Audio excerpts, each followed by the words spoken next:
ukikuta saa 6 hawaendi mbele wala nyuma. Jopiny Manarok okwedo jalup jatenda piny kuom dhok mosebedo kogolo ni jo Kenya biro yudo dongruok kaluwore kod kaka negi chunga kod piny owacho e kinde yiero mokalo ka joma ne osiro Kenya Kwanza yudo thuolo mokwongo mag dongruok. Gikoni chike mathurka ochiwo thuolo marom ne jo Kenya kendo kowinjo kwedgi e yo mora mora.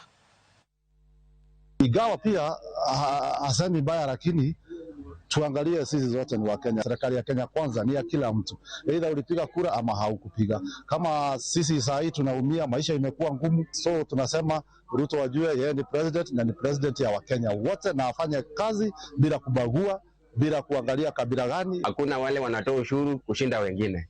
Sasa kulingana na hiyo maoni ya Bwana Rigathi Gachagua, hiyo maoni yake, hiyo ni yake tu kibinafsi. Yeye anaingisha siasa, lakini wakati ya siasa imeisha. Hakuna vile wenye walichagua hii serikali ndio wanaweza pata maendeleo ama ndio wanaweza chaguliwa kwa serikali. Hakuna mwenye Kenya ni yake kushinda mwingine.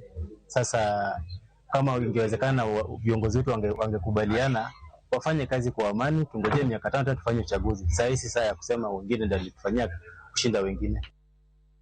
Yuarruok ewi kiewo ochako muoch